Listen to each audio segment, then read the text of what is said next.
Yo estoy trabajando por resolver los problemas de la Argentina y de los argentinos desde mi función como ministro de Economía. Debido al enorme déficit fiscal heredado del gobierno anterior, tuve que disminuir drásticamente el gasto público. El sector público. Yo fui elegido para terminar con la corrupción. Esta ley es para joder a los trabajadores. Presento mi renuncia indeclinable al cargo de vicepresidente de la Nación.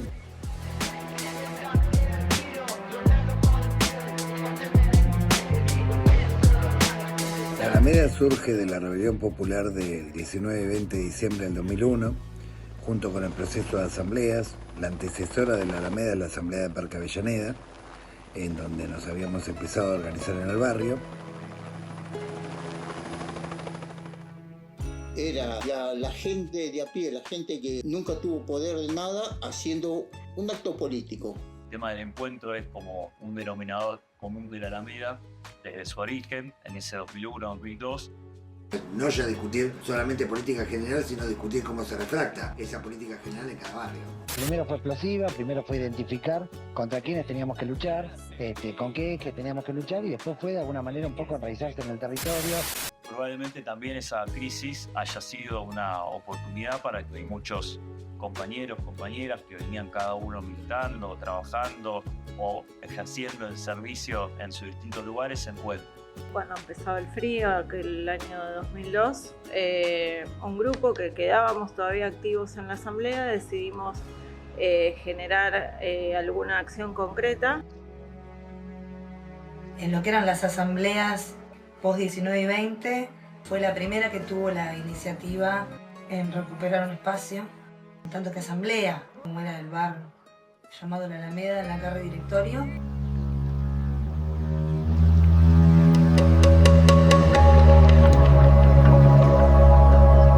Las alamedas son los lugares alrededor del cual se reunían en la antigua Grecia las asambleas donde el pueblo decidía su destino. La idea de recuperar el bar fue después de cansarnos de hacer gestiones para tratar de que nos den algunos de los tantos predios abandonados que había en el parque o en la zona del parque.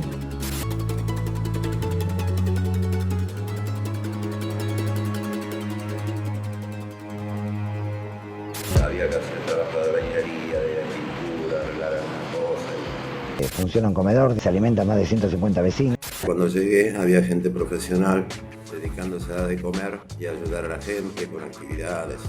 La Alameda para algunos ha sido un lugar de encuentro de distintas ideas, tal es así que muchos recorrimos después de 20 años distintos caminos.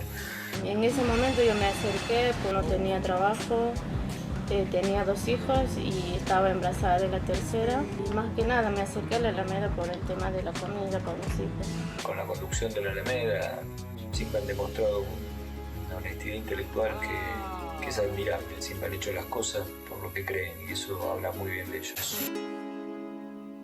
Escolar, hay un taller de desarrollo infantil para bebés de 0 días hasta 4 años con las madres. Bueno, ahí se les ofrece un espacio adecuado para generar un desarrollo espontáneo, de creatividad, de inteligencia y bueno, que en un futuro no sean personas explotadas y que tengan pensamiento por sí mismos. Cuando llegué a la Alameda, en el año 2003, me encontré con una asamblea que estaba integrada por unas 40 a 50 personas que todos los sábados se reunían, discutían todo lo que tenía que ver con el funcionamiento de las actividades. En ese momento era muy fuerte el comedor. La Alameda es como un ordenador de vida, ¿no? Y bueno, el hecho de que la gente que recién llegara pudiera tener control sobre esa cuestión, cuánta mercadería había, cuánta no había, qué se limpiaba, qué no, si faltaban cubiertos, si faltaban sillas. Allí se empiezan a tejer las principales raíces, con los excluidos en primer lugar, a través de una olla popular, a través de un sistema de compras comunitarias, a través de la participación en el Club del Trueque, a través de la interacción con el centro de salud, que trabajaba con los sectores más carenciados. Pero si tuviera que enumerar cuál es el principal error, que yo creo que es un error a consecuencia de la inexperiencia, es tal vez el de pensar que las cosas podían cambiar del centro a la periferia y de arriba hacia abajo y a tratar de acelerar el proceso de cambios. Estaba todo muy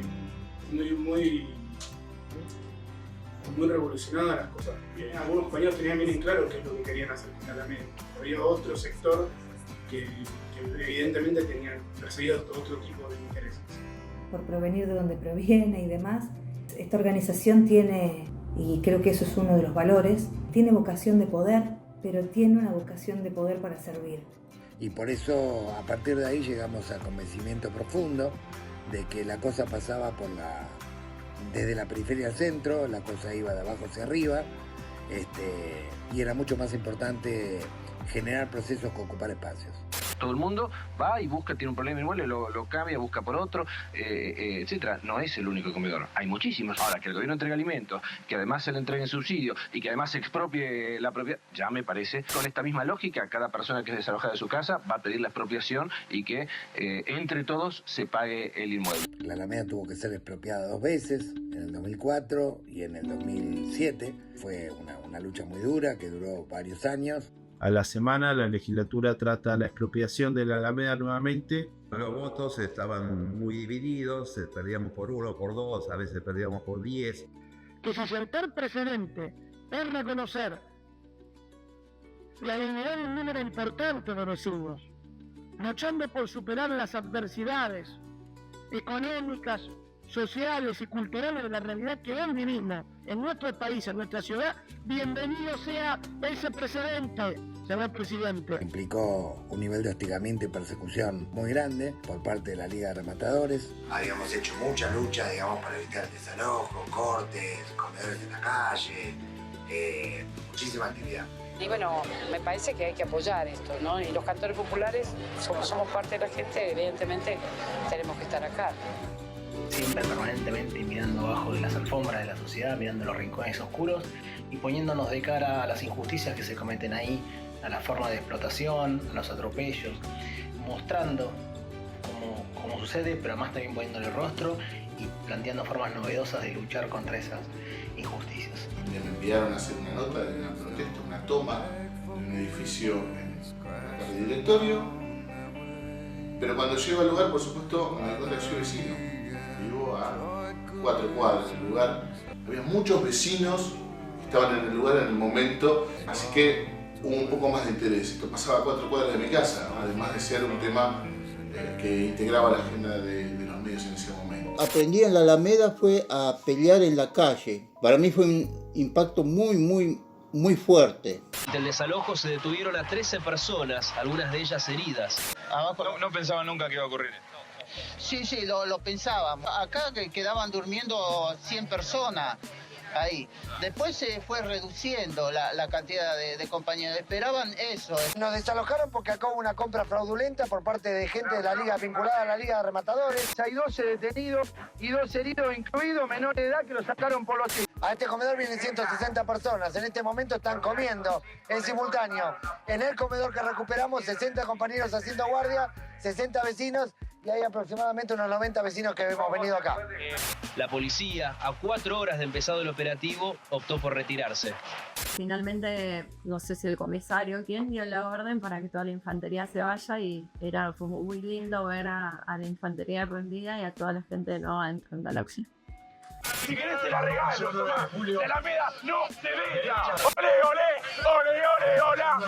De la Alameda no me sacan nunca más. Nunca nos lograron sacar del todo. O sea, siempre hubo gente en la Alameda adentro. Luego de una lucha que dimos denodada, junto con un montón de asambleas y organizaciones que nos acompañaron. Cada vez que se iba a tratarla en el recinto o en alguna comisión el proyecto, me acuerdo que organizábamos grupos de 20, 30 compañeros que teníamos que ir como hormigas, metiéndonos de a poco en los despachos de los diputados, con los cuales teníamos buena relación para poder después aparecer en el recinto. Aprobado artículo 7º de forma, queda sancionada la ley. Y logramos por una ajustadísima votación que se aprobó. Como dice Francisco, ¿no? Casi es una batalla antisistema, antihegemónica, que también empieza por casa, o que fundamentalmente empieza por casa.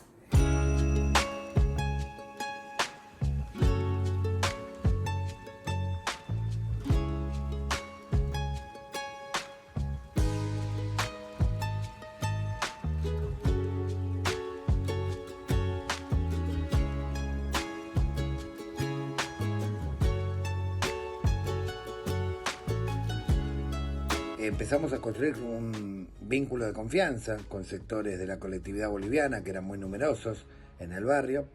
Muchas de las mujeres que venían, en general eran mamás con varios hijos, contaban El infierno que habían vivido y que algunos todavía estaban viviendo en los talleres clandestinos. Cuando yo estaba en un taller clandestino, me amenazaba: si vas a interrumpir la producción porque lo anotas a tu chico en la escuela y vas a tardar 15 minutos en llevarlo y en traerlo, mejor búscate otro lugar. Y en ese momento, con tantos paisanos míos que estaban viniendo, escapando de la pobreza de Bolivia, y para poder hacer un poco de plata acá, ellos se aprovechaban. Les habían ofrecido en su país de origen, que la mayoría eran de Bolivia, trabajo, casa, educación, salud para sus hijos. Salario en dólares. Bueno, todo esto después se reveló como una mentira. Estaban sometidos a jornadas que iban de 12 a 14 horas, a veces 18, mal alimentados, expuestos a una explotación salvaje. Yo soy Néstor Escudero, soy miembro de la Asamblea del Parque Avellaneda. En este lugar funciona entre ellos la Unión de Trabajadores Costureros. Que nos maltraten, que nos exploten, trabajamos 16, 18 horas diarias. ¿Qué nos pasa? Nos tratan peor que animales, hagamos valer nuestro derecho.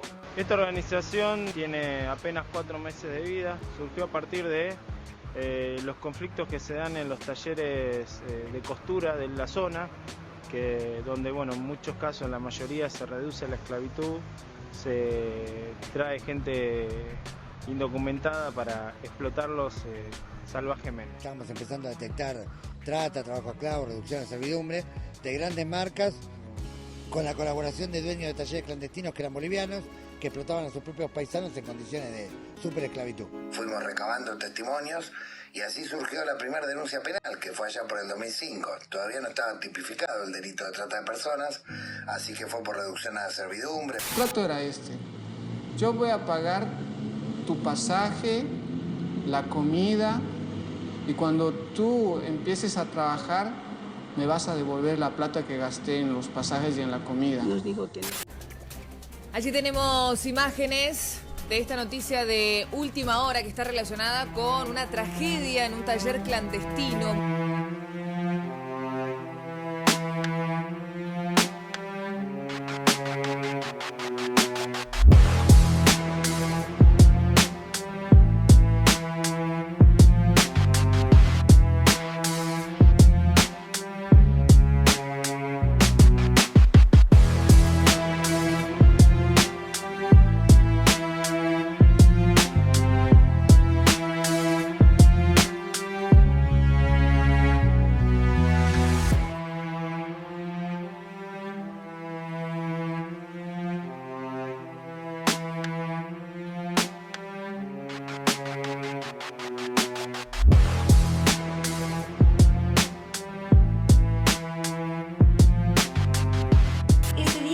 Yo estaba cubriendo para Radio Mitre y ahí lo conocí a Gustavo. La primera denuncia se formalizó en septiembre del 2005.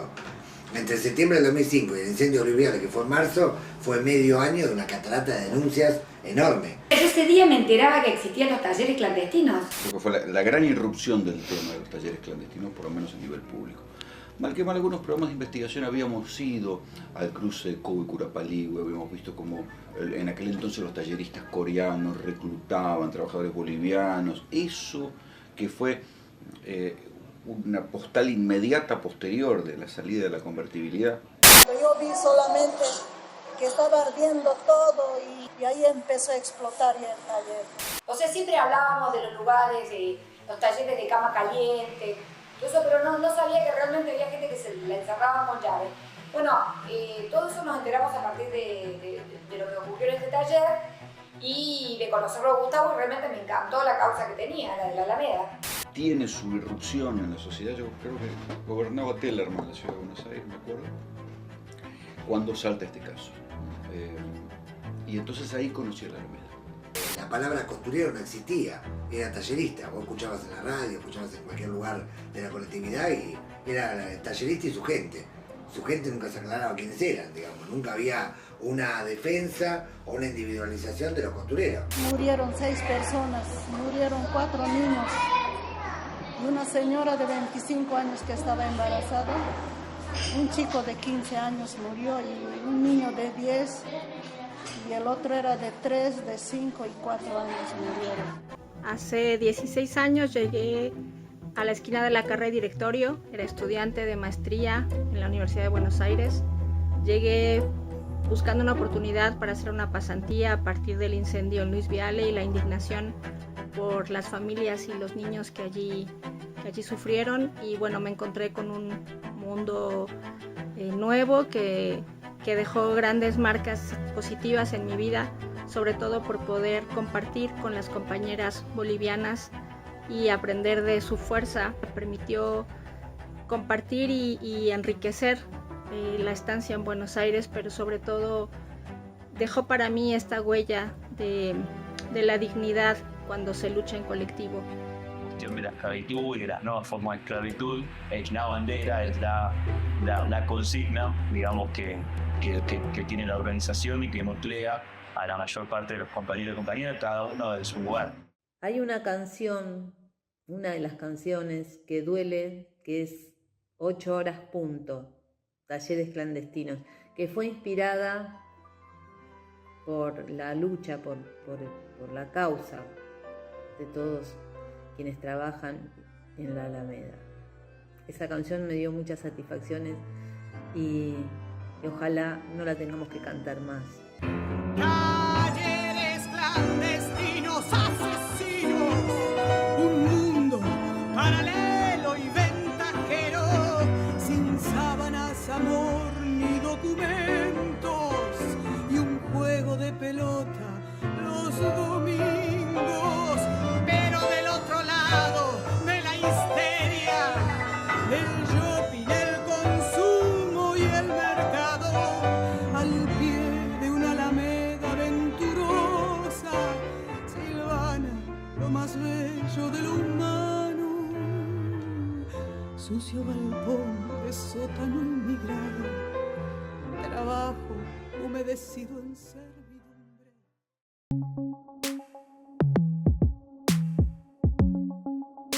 En aquellos momentos donde los costureros comenzaron a empezar a organizarse, muchos fueron objetos de represalia, se les intentó quemar la casa, se intentó quemar la Alameda.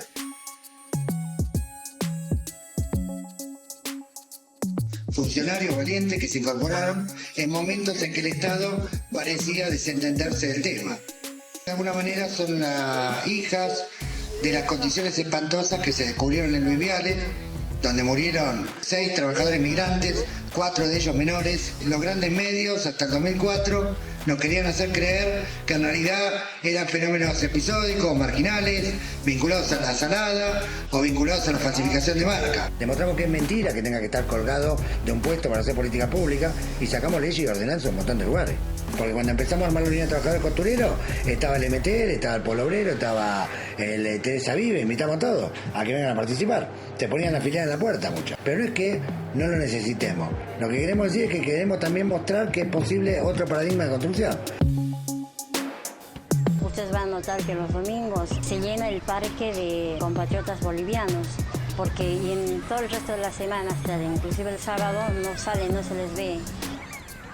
Y desde que los recogen del retiro, a él le hacen creer que tiene que andar como un prófugo, como un delincuente, al compañero o a la compañera o a la familia que venga a trabajar. Les piden que no asomen la cara a la puerta porque los arrestan, los meten a la comisaría y de ahí los deportan. Por ese miedo no salen. Una pareja de costureros que trabajaban en uno de estos talleres se animó a hacer una denuncia penal contra el tallerista y contra el fabricante. A partir de esa primera denuncia, muchos costureros empezaron a hacerlo. A partir de ahí empezamos una investigación que da lugar al caso Salazar-Mina, que es la causa madre. Ese trabajo Después se va multiplicando con otras denuncias. Lijo acaba de incautar 100 máquinas a 2 grandes marcas. Anteayer comenzó el juicio oral a 11 imputados que son talleristas que trabajaban para Cosiuco, para Lácar, Montaigne y Rusti. Hoy vamos por el segundo día del juicio oral. Un juicio oral que estaba paralizado hace 5 años. Estas máquinas de coser solían pertenecer a una fábrica clausurada por la policía argentina. Ahora le pertenecen a los trabajadores que las usan. Se han organizado en una cooperativa con el fin de mejorar sus condiciones laborales. Con maquinaria confiscada, con trabajadores que recuperan su dignidad, estamos mandando una alerta a la industria textil. O sea, el que trabaja bien, todo bien. El que trabaja mal, confiscación.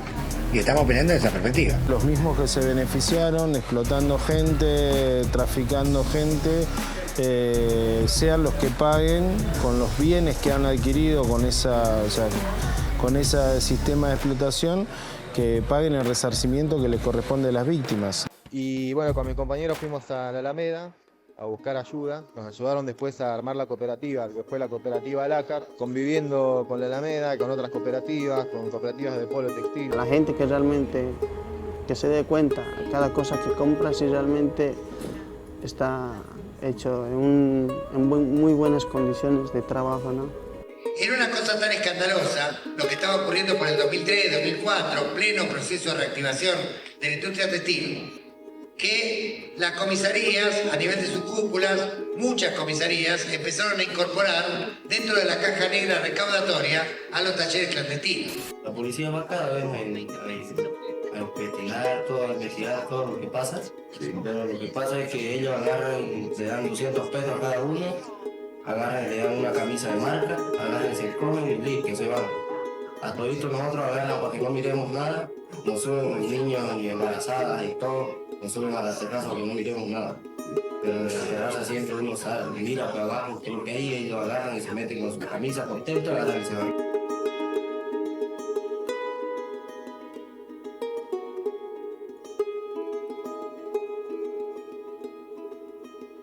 Chain surge como consecuencia de un trabajo que desde la Alameda veníamos haciendo con la cooperativa y con la fundación, y al conocer una cooperativa de Tailandia con características muy similares a las nuestras en un congreso que hubo sobre trabajo decente, coincidimos en generar un proyecto común desde 2 países tan distantes y con idiomas tan diferentes, pero con el mismo idioma que era el de la lucha contra el trabajo esclavo. Es no trabajar más en un taller clandestino, es hacer respetar tus derechos como trabajador en las fábricas, en blanco, es hacer que nuestro sindicato, que es una herramienta que nos tiene que defender, funcione como tal.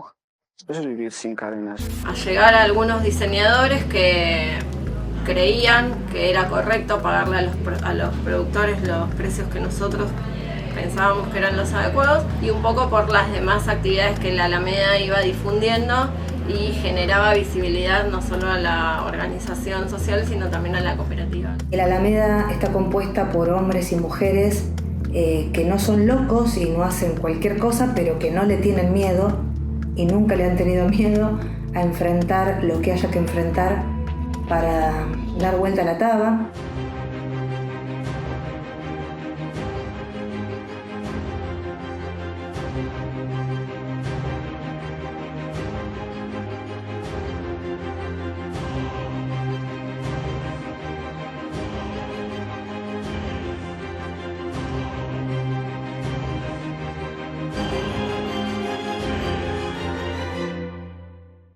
Se trata de un negocio.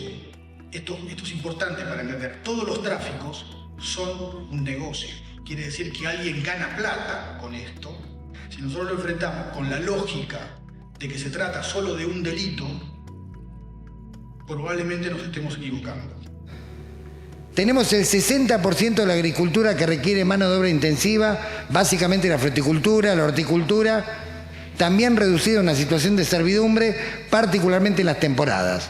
Y ahí tenemos familias enteras del norte que también son trasladadas de provincia a provincia y sometidas de sol a sol y viviendo en casuchas realmente inmundas y en condiciones de hacinamiento espantosas. En la uva, en la cebolla, en el ajo, en la vid, zanahoria, etcétera, etcétera. Todo esto no lo aprendimos en el aula magna de la Facultad de Derecho, ni lo estudiamos en ningún libro. Todo esto lo filmamos. Todo esto nos metimos en el infierno, registramos para que todo el mundo lo mire y para que si después había un Ollarvide que que iba sobre serlo, por lo menos que la gente sepa. Sí. Ahí junta. ¿Juntas, sí? Ajá. ¿Y vos también juntas huevitos? Sí, junto huevito y ahí de palo en la sangre. Vienen muchos niños, creo, a la escuela. Ajá, ¿trabajan junto con la mamá y el papá? No, con mi mamá no somos parte de nosotros. Ellos, si el patrón le vende a un patrón, creo, se compran. Y ese patrón que ya lo vendió la cebolla y trae gente de él.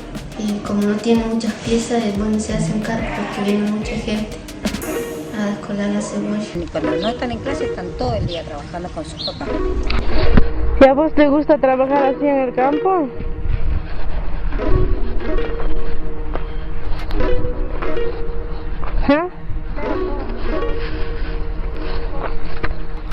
Hay niños ajeros también. Y esas ristras de ajos no son otra cosa que el símbolo de las cadenas de la antigua esclavitud. Estamos en el barrio de Flores, marchando junto a organizaciones sociales, porque tenemos el dato de que existe un prostíbulo a solo 8 cuadras. Vamos a ir ahí a ver qué pasa, porque aparentemente habría menores de edad, como Mariana, una paraguaya de solo 16 años. La segunda prueba de fuego fue cuando empezamos a descubrir la esclavitud sexual y laboral que había oculta de alguna manera en la sociedad, cuando ni siquiera estaba tipificado el delito de trata. La gente empezó a correr detrás de una chica que aparentemente estaba escondida. Debe estar muy asustada también por lo que se vivió, es increíble. Tranquila, con mono de historia. Pero quédate tranquila, en serio. Ya está, tranquilízate. Con mono de historia. Justo, Vera, te quería proponer, vos sos un luchador de todo el tema de la trata de personas, ¿no? Y nosotros tenemos 200 causas federales. Estamos efectivamente notando que hay muchas causas que se están moviendo que antes no se movían. Por ejemplo, creo que la más impactante es que Servini de Curia aceptó a la Alameda como querellante en la causa de los prostíbulos de la CIDE. Una causa que estaba archivada y prácticamente muerta, que se volvió a reactivar. Lorena Martins fue citada para este viernes a las 10 de la mañana para que ratifique su denuncia y presente las pruebas, pero dice que hasta tanto Yarvide siga en la causa, no quiere hacerlo porque dice que mantiene una amistad con su padre, Luis.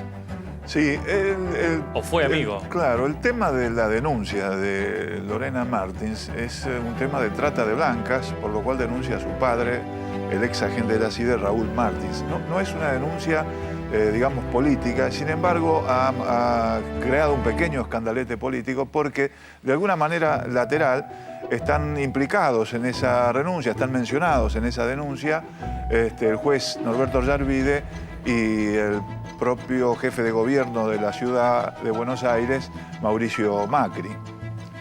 En la ciudad de Buenos Aires, digamos, el mapa lo conocemos casi de memoria. Tenemos más de 3.000 talleres clandestinos, alrededor de 1.200 prostíbulos, de los cuales 1.000 están judicializados.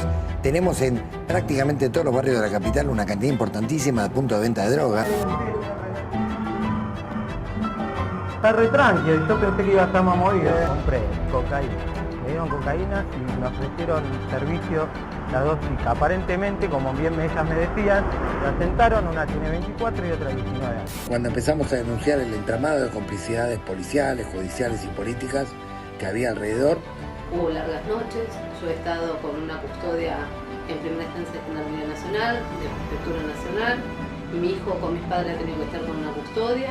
Y a partir de ese momento empezamos a recibir numerosas amenazas, denuncias falsas, golpizas. No me presento más a trabajar porque ya veía que mi vida estaba en peligro. Y en ese interín recurro a la Fundación Alameda y le comento todo esto a Gustavo. Rotura de nuestra sede. Esto fue en los años entre el 2005 y el 2008, fue realmente un periodo muy duro. Bueno, de hecho en Recoleta no era que Zaffaroni tenía buena parte de sus departamentos. Sí, hoy entre lo que sería la ex Gela, que ahora tiene Estrabo, se llama ahora, y Madajo, que está cerrado, ahí estaba el departamento de Vicente López en el 5º piso, que es propiedad de Zaffaroni. Por si ustedes no recuerdan la historia. Se lo denunció Zaffaroni por tener 6 propiedades a su nombre, alquiladas como prostíbulos en la ciudad de Buenos Aires. Zaffaroni terminó pagando una multa, admitiendo que había incurrido una violación de la ley de profilaxis. Sí, la de pagó la ciudad de Buenos Aires, apoderado. pagó una multa, con lo cual admitió que ahí funcionó el prostíbulo. O sea que confesión de parte, relevo de prueba, aunque sea un juez de la Corte Suprema. Acá la mafia es transversal y coopta transversalmente los tres poderes de Estado. Y vos encontrás la misma situación de desmadre con proselitismo y trata en Santa Fe, como en la ciudad de Buenos Aires, como en la provincia de Buenos Aires.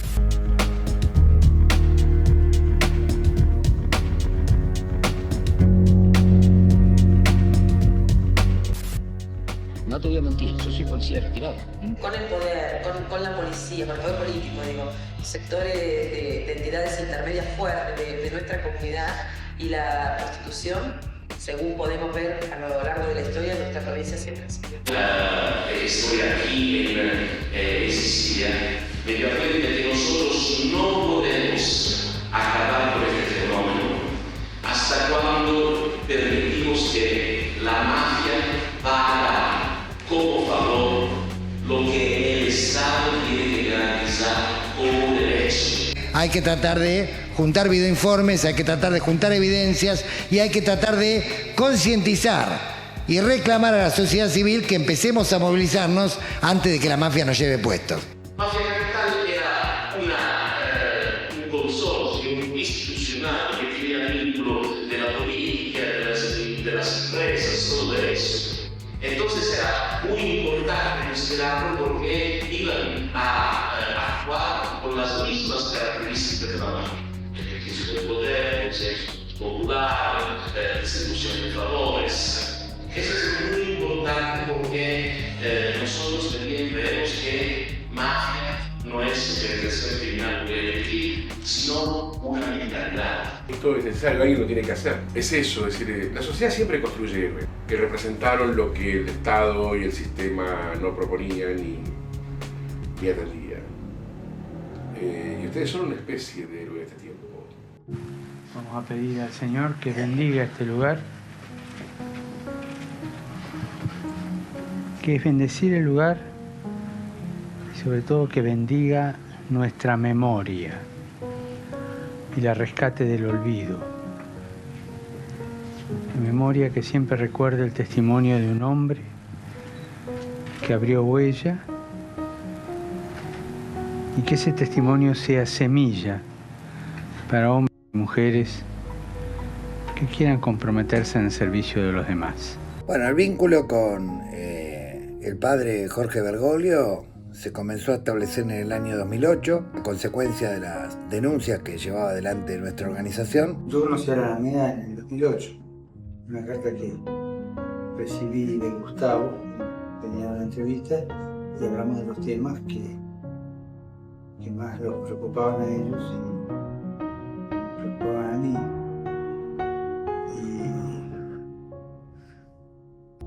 Y vi que no solo estaban preocupados, sino que trabajaban sobre esas cosas.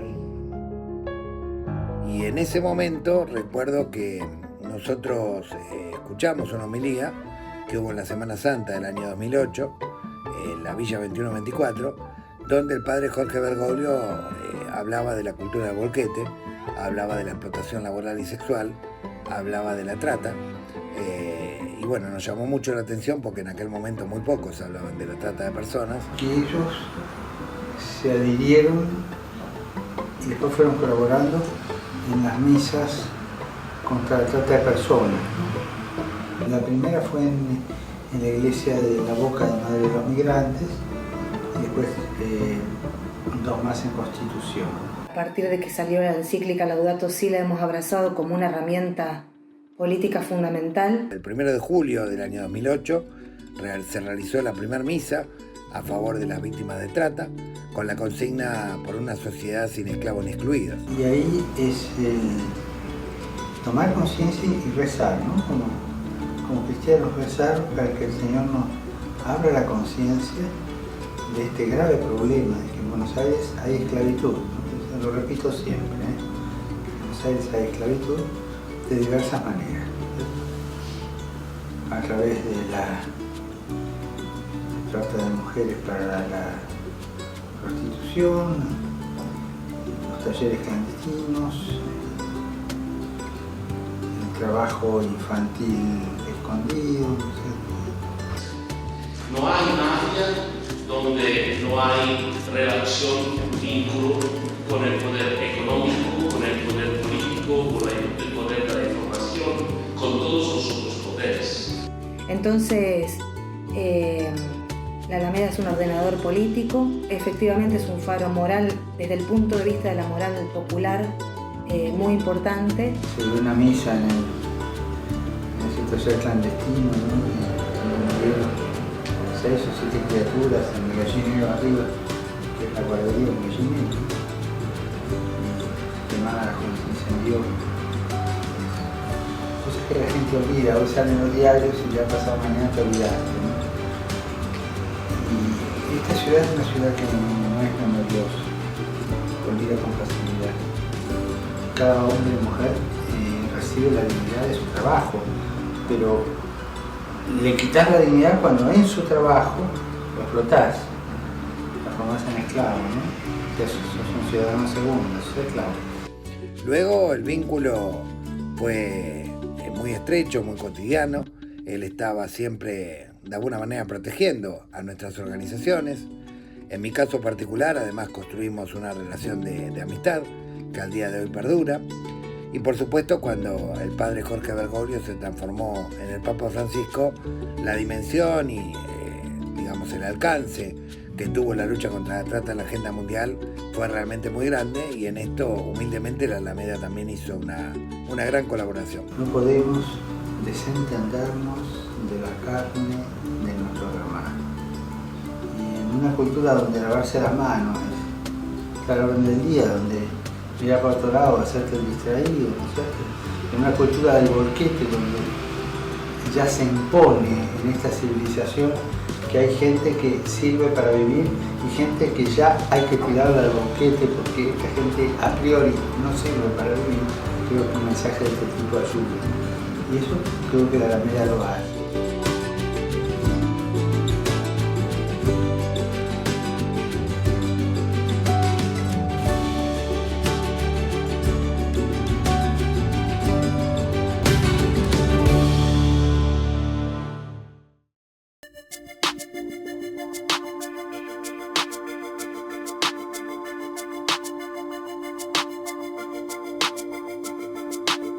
¿Cuánto debería ganar objetivamente un diputado nacional?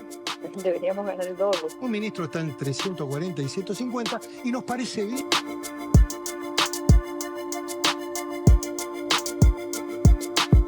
Siempre consideramos que la política tenía que ser un servicio al otro, al prójimo, al bien común, y por lo tanto nunca se nos pasó por la cabeza que un funcionario que sirve al pueblo gane 10 veces más que el pueblo.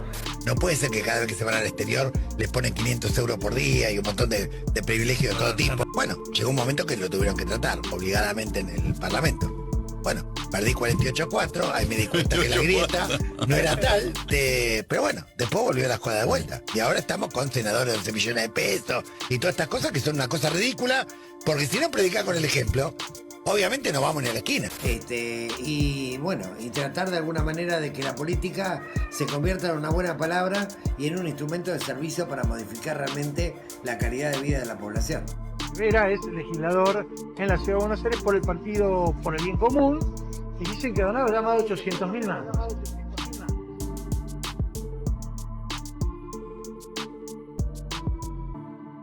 Este país merece otro camino.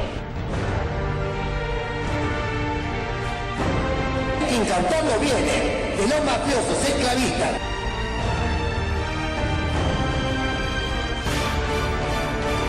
No al trabajo esclavo, no a la explotación laboral, sí a la justicia social.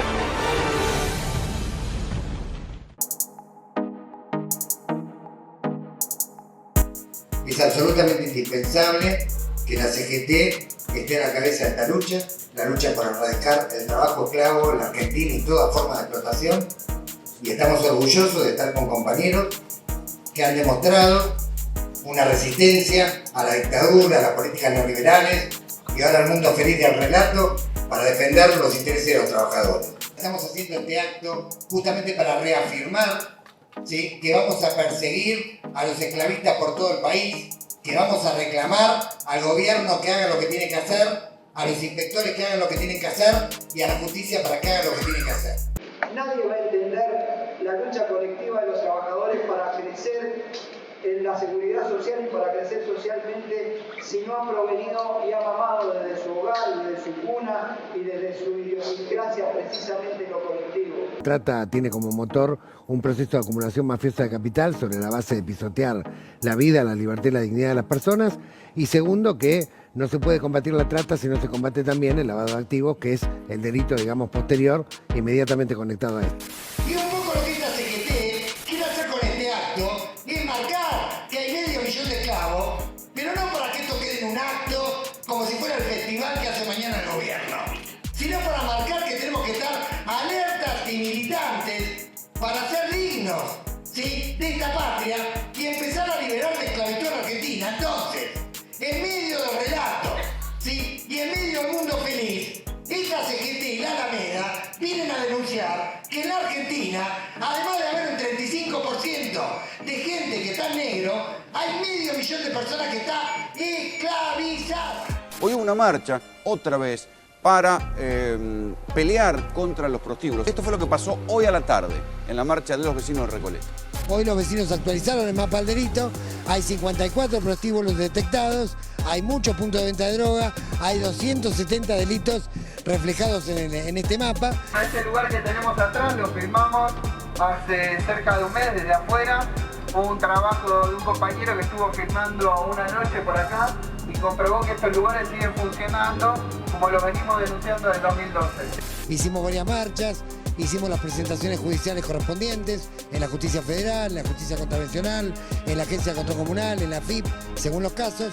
El mapa del delito contiene lugares muy concretos, lugares de arrebato, lugares de venta de celulares robados, lugares de talleres clandestinos, lugares de prostitución. Tantos delitos en una zona tan pequeña no pueden ocurrir si no hay alguien que hace la vista gorda.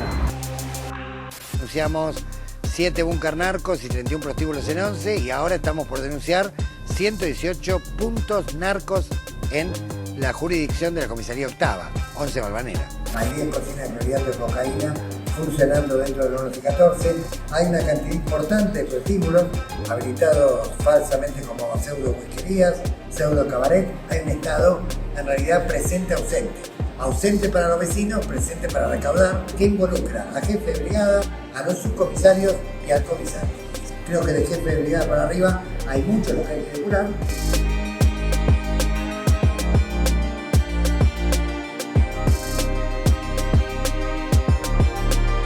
Gustavo Vera es legislador de Bien Común y es uno de los impulsores de un proyecto de ley que probablemente hoy sea aprobado, que es la eliminación de este tipo de locales. Sí, es un histórico reclamo de las organizaciones antitrata que hace mucho tiempo venimos promoviendo en todo el país y que con éxito hemos logrado, digamos, que se derogaran estas normas que habilitan whiskería clase A en la ciudad de Buenos Aires. Es una ordenanza de 1976. Exactamente, es una ordenanza de 1976 que se ha mantenido en columna a lo largo del tiempo y que ha sido una caja discrecional de policías, de inspectores, de rufianes. Lo bueno, digamos, es que ahora haya consenso para poder sacarlo. Muchas gracias, muy amable. No es que nosotros hemos salido a ganar gente y a decir, vení, te incorporás. La gente viene sola. Se armó una Alameda de Villa Gesell, se armó una Alameda de Mar del Plata, se armó un grupo de Alameda de Mendoza, se armó un grupo clandestino de Alameda en Río Gallego, que le trajo muchos problemas. Por ejemplo, al jefe de la policía lo encontramos dentro de un prostíbulo, fue un quilombo sideral, se querían tirar por la ventana los tipos, pero bueno, nada. Pudimos armar, digamos, grupos en un montón de lugares. Tiene presencia prácticamente en todas las provincias de nuestro país y eso es muy gratificante. Estoy acá terminando de disfrutar este espacio de encuentro federal de la Alameda. Feliz de participar desde Trelew, Chubut. Soy de Malvinas, Argentina, Córdoba, ciudad que tuvo el beneplácito de haber recibido a Gustavo Vera allá por el 2013, dándonos una mano enorme. Sigan adelante con ese trabajo incansable que ya tiene su buena historia, cuidando a nuestros chicos de todo tipo de explotación, de maltrato, todas aquellas enormes situaciones de injusticia que hemos vivido y que vivimos en nuestro país. Cuenten con mi oración y mi bendición. Que tengan un excelente encuentro y que Dios los bendiga. La Alameda se resume así, en eso: fraternidad, amor y trabajo en comunidad. que puedan tener ustedes una instancia, un espacio de encuentro, de reflexión, de búsqueda del bien de tantos hermanos y hermanas que padecen cualquier forma de exclusión y de descarte. Desde acá un abrazo grande y la bendición. Estamos muy orgullosos de pertenecer y seguir fortaleciendo además el camino de la Alameda, porque cuando nosotros no estemos, lo que queremos es que haya otros que abracen, como hicimos nosotros, estas causas tan nobles y tan dignas que generan justamente felicidad. Bajamos nosotros, había mucha cantidad de basura, entonces empezamos a tirar en camión. Siento un golpe, impacto atrás que, o sea, me agarra un auto de atrás a 130 km/h. En el momento ahí yo me quiero parar, pero no puedo. Ya las piernas las sentía y bueno, agarro mi rosario como siempre tuve. A los 10 minutos, 15 minutos llega la ambulancia y ahí me llevan al Hospital Durán, donde ahí me amputan la primera pierna y después a la hora me amputan la otra porque no la pudieron armar. Bueno, estuve en terapia intensiva, 5 paros cardíacos. Mis familiares, a todos los que estaban ahí, le daban la noticia de que había un 99% de muerte con una de vida. Y yo en ese momento estaba arriba con Dios, ¿no? Un encuentro muy grande, una luz que me llamó, que me dijo que había otros propósitos para mí. Al tercer día de terapia intensiva yo me despierto. Y de ahí al cuarto, al quinto ya me pasan a sala común.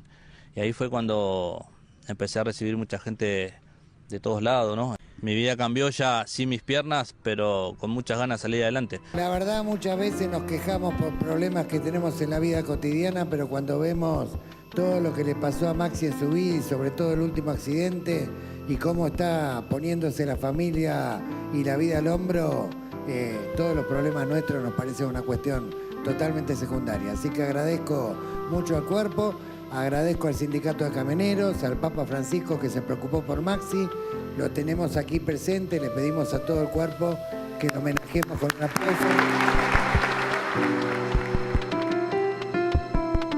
Expediente 1955, proyecto de ley que instaura el 22 de marzo como Día del Recolector de Residuos. Bien.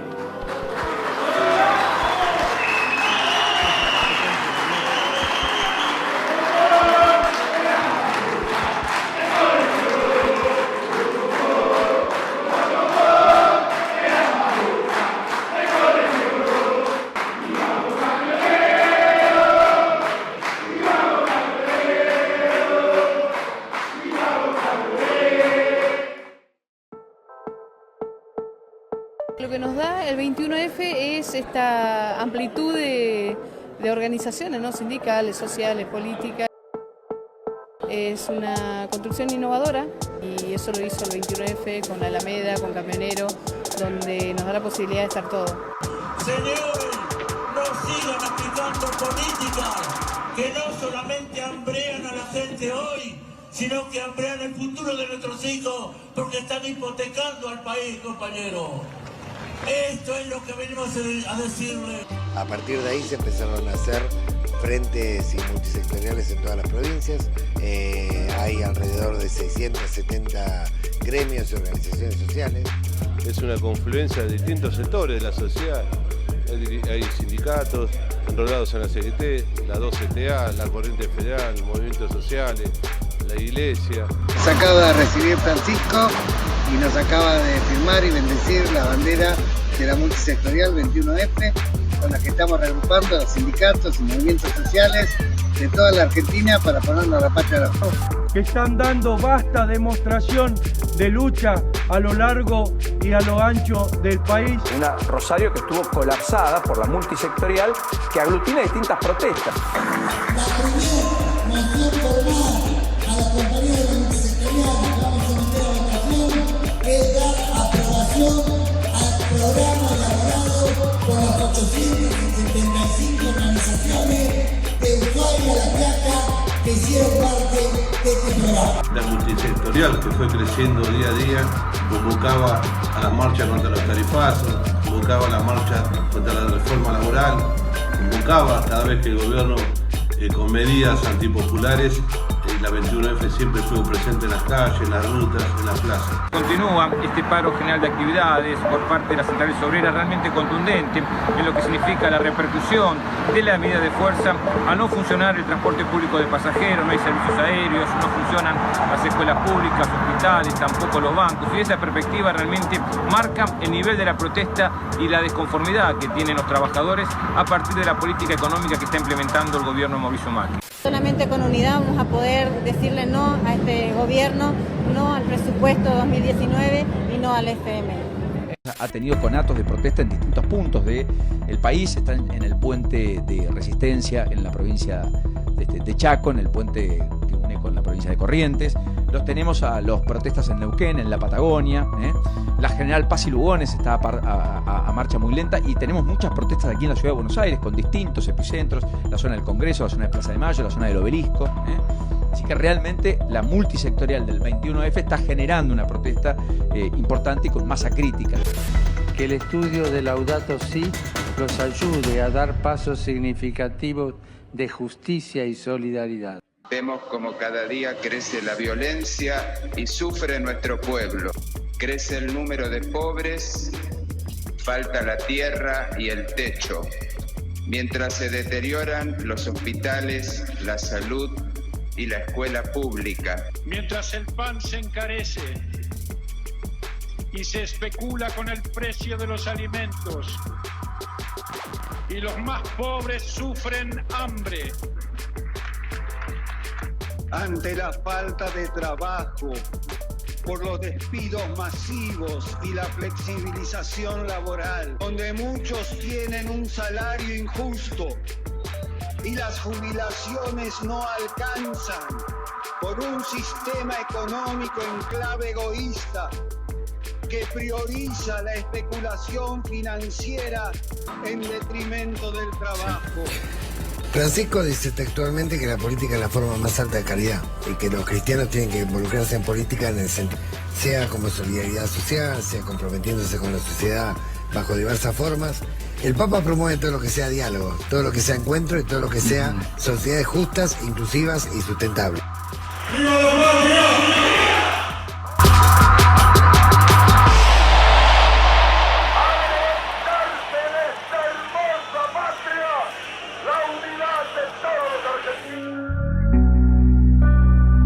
La verdad que la trata y explotación de personas en el ámbito rural ha sido una constante a lo largo del tiempo. Y el patrón nos dio las instrucciones cómo tenemos que cosechar los calabazas. Que se termine ese concepto de explotación y esclavitud que muchas veces se ha naturalizado en el ámbito de la ruralidad. Nos llena de satisfacción este reencuentro de Guatri Camioneros, que es algo muy caro al movimiento obrero organizado. Están los que elaboran los alimentos y están los que los transportan, con los cuales podemos cooperar y trabajar conjuntamente para detectar indicios de explotación laboral, de explotación infantil, de trata. Y acá se da una congruencia muy especial, porque nosotros somos lo que producimos, lo que levantamos la riqueza del país, y el sindicato camionero es el que las transporta. Bueno, agradecerle a Gustavo Vera, que ni bien vino a ofrecer esta estructura para salir a trabajar, para erradicar, para luchar contra el trabajo en negro, la explotación infantil, la trata de blancas. No dudamos un segundo. Y quiero agradecer por sobre todas las cosas a todos los compañeros del país que nos acompañan en esta gran patriada, que no es otra cosa que la lucha por dignificar a todos los trabajadores rurales del país. Todos los trabajadores pretendemos que sea el principio de la unidad del movimiento obrero, así será más fácil o menos difícil luchar contra todos estos grandes empresarios que tanto daño le han hecho al país. Por la dignidad del trabajo, por el trabajo decente, realmente lograremos hacer muchas cosas en beneficio de nuestra patria. En solamente 2 años, entre 2020 y 2022, más de 3.200 personas fueron rescatadas. Articulamos entre un montón de organismos, por empezar la difusión masiva de los canales de denuncia, en la línea 145. En las cabinas de los camiones o de los taxis se pone un afiche con un número para que se pueda denunciar, ¿no?, este flagelo tan horribles como es la trata de personas y la explotación infantil de fundamentalmente los menores. Algo que fue útil, por ejemplo, para estos días. El otro día desapareció una piba en San Vicente que cumplió 18 años y le dijo a la madre, ahora vuelvo, y apareció en Chile. ¿Sí? Porque venía chateando con un desconocido desde Chile. Bueno, obviamente hubo que buscarla. Nosotros pudimos rápidamente contactar a la directora antitrata de Chile. La PROTE contactó al fiscal antitrata de Chile y en menos de 24 horas sabíamos dónde estaba. Lo mismo pasó con otra piba que de la 1114 apareció en Paraguay. A su vez enfatizó la creación del programa de acceso a soluciones habitacionales coordinado por el Consejo Federal de la Vivienda, que se desarrollaron en Santiago del Estero, Catamarca y Buenos Aires. Un programa mediante el cual las personas que son rescatadas se incorporan a ese programa y durante un año se capacitan en oficio. El Ministerio de Trabajo les paga un salario equivalente al mínimo vital y móvil y al final del año se promueve su inclusión laboral en el ámbito público o privado.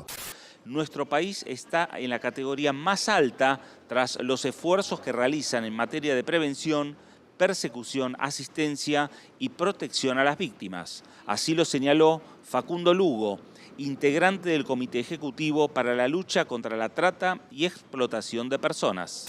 Se dio a conocer un informe, que es un informe anual, que realiza el Departamento de Estado de Estados Unidos y colocó a Argentina nuevamente por segundo año consecutivo durante esta gestión dentro de los 30 países de un total de 188 que más y mejores medidas toma para abordar la problemática de trata y explotación de personas. El jefe de gabinete con gran parte del Gabinete Nacional en la ampliación del programa de la lucha contra la trata en la Argentina, hoy en el Día Mundial contra la Trata de Personas. El trabajo que se viene haciendo desde el comité, de estas más de 100 políticas transversales que se hacen en toda la administración pública, acciones que se hacen en la administración pública. Agradecerle a cada uno de ustedes y a cada una de las áreas y de los puntos focales con los que se viene llevando adelante la agenda de lucha contra la trata y la explotación de personas en nuestro país. Este es un país que es vanguardia en materia de la lucha contra la esclavitud y la exclusión. Algo parecido reconoce OEA, algo parecido reconoce Naciones Unidas y no es casualidad, no tiene que ver con fórmulas enlatadas, tiene que ver con nuestra historia. Hemos rescatado una cantidad extraordinaria de víctimas desde el 2008 a la fecha, más de 19.000, pero los datos objetivos del Ministerio Público Fiscal es que el 80% de las personas que fueron rescatadas lamentablemente no pudieron salir de la situación de extrema vulnerabilidad y muchos de ellos volvieron a ser revictimizados, cosa de la que doy fe y fui testigo desde la sociedad civil. Por eso me parece que este es un día histórico, porque empieza de alguna manera a poner en políticas públicas lo que establecen las convenciones internacionales. Garantizar el acceso a la vivienda, garantizar el acceso al empleo, garantizar el acceso al acompañamiento a la salud mental, garantizar fondos disponibles durante todo el proceso de alguna manera de reconstrucción de vida y me parece que por eso este acto no solamente es importante por la fecha, sino fundamentalmente por los anuncios. Conversando con Gustavo Vera y con distintos actores de la sociedad civil, estamos pudiendo anunciar en el día de hoy un plan de fortalecimiento y un plan de recuperación de las personas que fueron sometidas a trata laboral. Es un plan en el cual cada persona que ha sido víctima de trata laboral será acreedora de un beneficio igual a una asignación de un salario mínimo y vital y móvil. Y en base a lo que decía recién el secretario de Trabajo, también se han hecho programas especiales para la construcción de vivienda a partir de la generación de un salario mínimo vital y móvil, que es el programa Casa Propia a tasa cero, créditos a tasa cero, que van a ser ajustables por salarios y no por una especulación financiera. Lo hicimos en una concepción viendo a la vivienda como un derecho de acceso para las mayorías y tratando de cumplimentar algo que establece nuestro gobierno, que es saldar la deuda interna que tenemos con los argentinos. En el 2013, la Organización de Naciones Unidas estableció este día, ¿no?, como el Día Mundial contra la Trata, con un objetivo fundamental, que es caracterizar a la trata no solo como un delito transnacional, sino también como una grave violación a los derechos humanos. Históricamente, la invisibilización de la trata y la explotación de personas como un delito que afecta especialmente a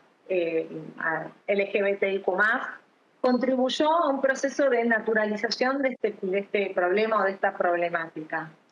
Por eso hay un subregistro de estas situaciones de trata, y además eso también profundiza las desigualdades y las violencias que obstaculizaron durante mucho tiempo la puesta en marcha de acciones concretas, efectivas y específicas para un abordaje integral, y sobre todo para el acceso a la justicia del colectivo de la diversidad. Si el 80%, como ha planteado Gustavo Vera, de las personas no salen de la situación de vulnerabilidad, son revictimizadas, es porque el Estado no llega rápido. Ahora encaramos un fondo específico, una línea rápida, un esquema que permita que cuando el comité determina situaciones críticas, rápidamente estemos acompañando de manera flexible ayudas urgentes y rápidamente la persona que es víctima de trata o explotación pueda entrar en el programa Potenciar Trabajo. Nosotros siempre hablamos de ampliar derechos y en este caso es trabajar muy fuerte para restituirlos y para eso que decía Gustavo de reconstruir la vida de estas personas. En ese sentido, desde el Ministerio hemos trabajado salud y salud mental en lo que es capacitación, asistencia y acceso al sistema de salud, nuevamente con todos los actores, con todas las jurisdicciones en relación a incorporar esta problemática de trata y explotación de personas en los espacios de capacitación. Y estas políticas públicas serán sustanciales para poder de alguna manera garantizar un proyecto de reconstrucción de vida para las víctimas. Somos el país de la primera norma contra la trata, el país de la ley Palacios. Somos el primer país latinoamericano que plantó de alguna manera desde el Estado políticas públicas para erradicar la esclavitud en el ámbito rural, el Estatuto del Peón, del General Perón. Y somos el país que tuvo 2 leyes integrales, una y una reforma bajo el gobierno de Cristina, que son bajo las cuales hoy estamos trabajando y estamos coordinando.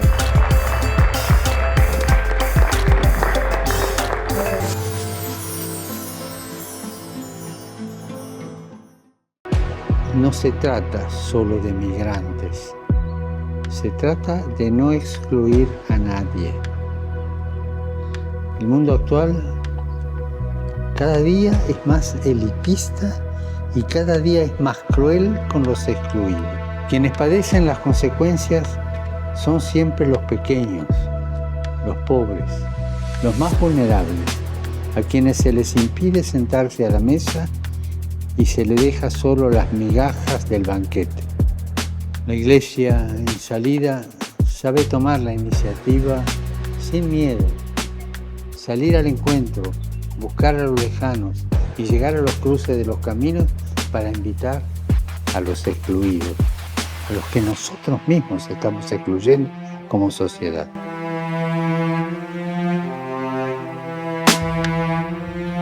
¿Te cuesta ver bien?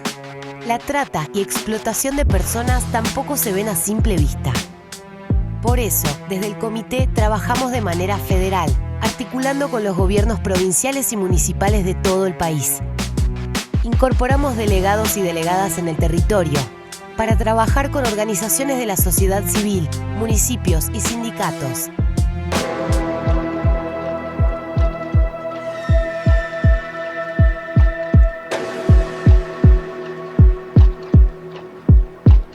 Yo conocí a la Alameda en el 2008, una carta que recibí de Gustavo y de Juan.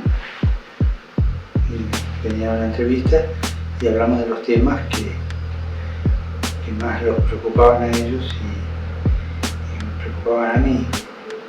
Cuando hablamos de Francisco hablamos de...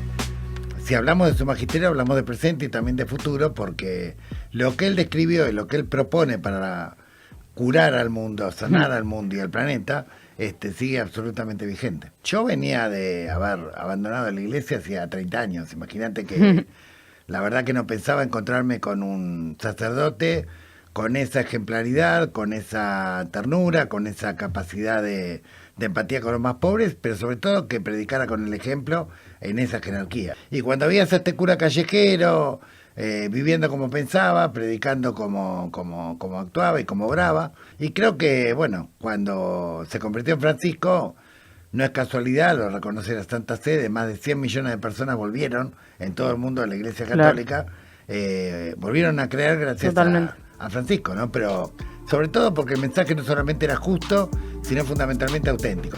Este chico es un dirigente un hombre que ha trabajado por la justicia social y trabaja mucho, amigo mío, viene de las izquierdas, del trotskismo, viene de ahí y trabaja por la justicia social. Lanzamos el Plan Nacional para la lucha contra la trata y explotación de personas y sus principales políticas públicas.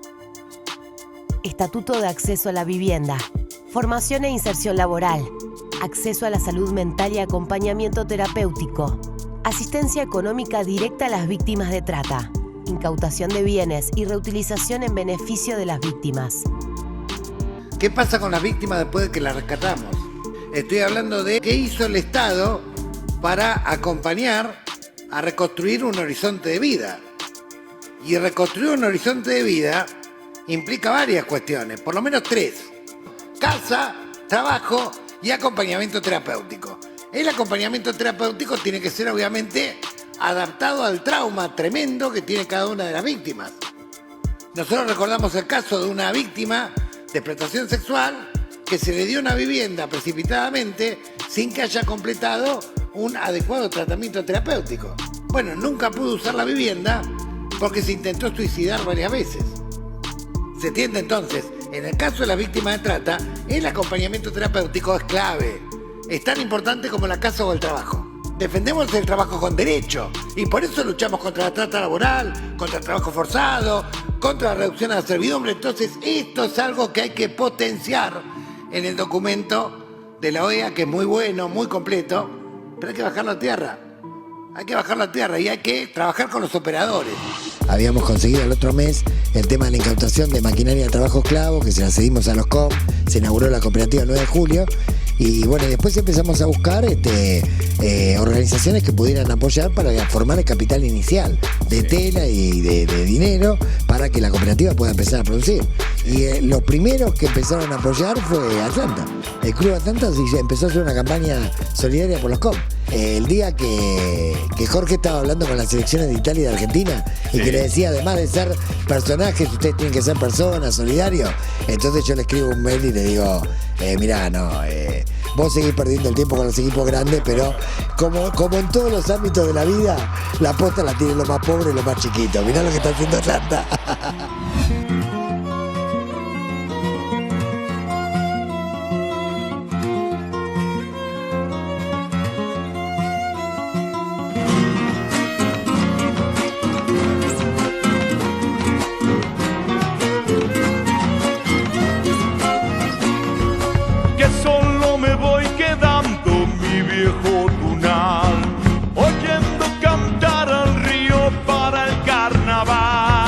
Quiero agradecer a todas las personas que donaron, a Gustavo también, y que Dios lo bendiga siempre. Me acompaña la esperanza en la soledad, cuando silba el guairamullo por el salitral. Quiero agradecer a todos los que donaron y que nos sirvió mucho.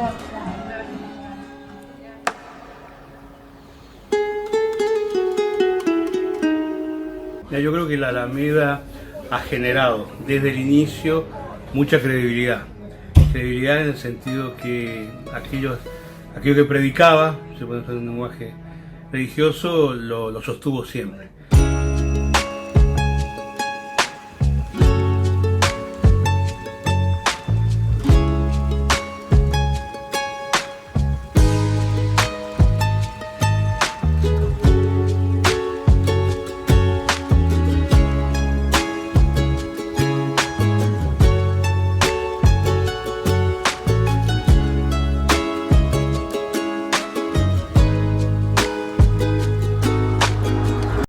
Perdés un ser querido, nos pasa a todos.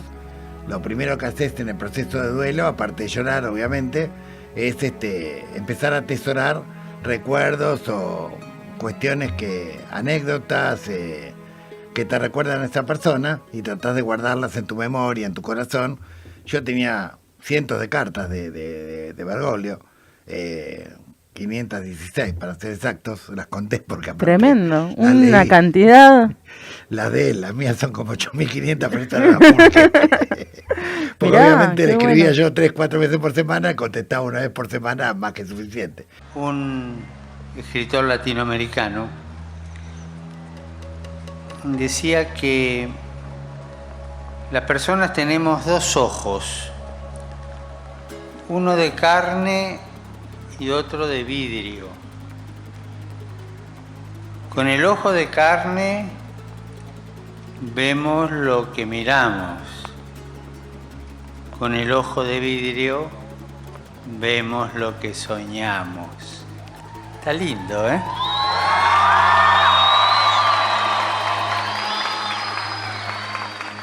En la objetividad de la vida tiene que entrar la capacidad de soñar. Y un joven que no es capaz de soñar está clausurado en sí mismo, está cerrado en sí mismo. Claro, uno a veces sueña cosas que nunca van a suceder, pero soñalas, desealas, busca horizontes, abrite a cosas grandes. No sé si en Cuba se usa la palabra, pero los argentinos decimos, no te arrugues, no te arrugues, abrite y soñá. Encíclicas como Laudato Si o Fratelli Tutti constituyen un diagnóstico del mundo donde unos pocos controlan todos los bienes de producción y de cambio y donde paradójicamente cuanto más se desarrolla la tecnología, más se descarta a las personas. Tenemos que reconstruir la fraternidad humana y la fraternidad humana acá utiliza algo muy interesante, que es una parábola que para Jesús es la más interesante en el Evangelio y que sin embargo es una apelación a cualquier persona, cualquiera sea su creencia, que es la parábola del samaritano. Bueno, entonces Francisco le explica, a través de una parábola, no a través de un concepto, le explica que venía un hombre caminando por un camino rural, que lo asaltan 3 personas, le roban todo, lo dejan herido y queda a un costado del camino. Pasa un religioso que conocía los mandamientos, ¿sí? Mira al herido al costado del camino, se hace el distraído y sigue de largo. Pasa un funcionario que supuestamente tiene los códigos de ética de la sociedad. Mira al herido al costado del camino y sigue de largo. Pasa un samaritano. ¿Qué era un samaritano? Alguien de una villa de emergencia, alguien de un barrio carenciado, alguien que era estigmatizado como peligroso, inculto, una persona que no sabía nada, que te podía robar. Esos eran los prejuicios que tenía Judea respecto a Samaria, de donde venían los samaritanos. Pero pasa el samaritano y resulta que el samaritano ve al herido al costado del camino y siente de corazón que podría ser él, entonces lo ayuda. Entonces Jesús, después de contar esta parábola, le pregunta al doctor de la ley, ¿quién amó más al prójimo? ¿El religioso? ¿El funcionario?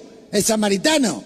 Obviamente el doctor de la ley estaba atragantado, porque tenía que reconocer que finalmente el nadie de la vida es el que se hizo cargo del prójimo. ¿Qué quiere decir esto? Varias cosas. Primero, el bien precede la verdad. Pueden estudiar 400 manuales de ética, pueden estudiar de memoria los mandamientos, pero si no actúan de corazón, nunca vamos a llegar ni a la esquina. Segundo, no sabemos si el samaritano era cristiano, musulmán, agnóstico o creía en cualquier otra cosa. No lo sabemos. Tampoco importa. Lo que importa es cómo actuó de corazón. Lo que importa es que reconoció la dignidad del otro. Por eso Francisco ponía el eje en la unidad de los cristianos y los musulmanes. Tanto es así que una de las encíclicas, Fratelli Tutti, está basada en el Acuerdo de Abu Dhabi, porque él decía, si los cristianos y los musulmanes se unen, la abrumadora mayoría del planeta, de la periferia al centro, de abajo hacia arriba, va a cambiar o va a generar un consenso social para terminar con las guerras, va a generar un consenso social para cuidar el planeta, va a generar un consenso social para la fraternidad humana, y por eso Francisco hoy con el diario del lunes lo sabemos, arriesgó su vida porque tuvo atentados cuando fue a Irak, tuvo atentados cuando fue a Indonesia, no atentados de los musulmanes, atentados de falsa bandera. Los fabricados ya se imaginan por quién. Porque Francisco tenía la obsesión de acordar musulmanes y cristianos para que la abrumadora mayoría del planeta empujara en una misma dirección, en la dirección de una sociedad que sea justa, que sea inclusiva y que sea sustentable. Si vos pensás distinto que yo, ¿por qué no vamos a hablar? ¿Por qué siempre nos tiramos la piedra sobre aquello que nos separa, sobre aquello en lo que somos distintos? ¿Por qué no nos damos la mano en aquello que tenemos en común? Animarnos a hablar de lo que tenemos en común.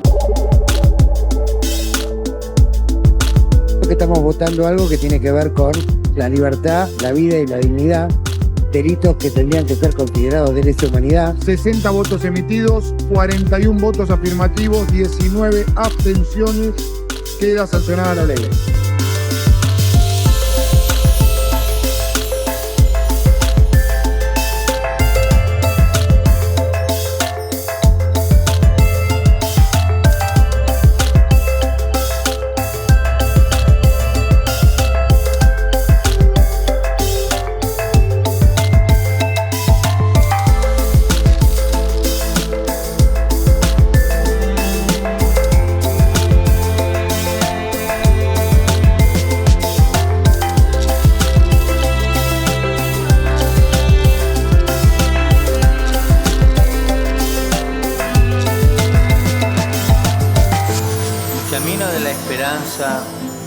No es fácil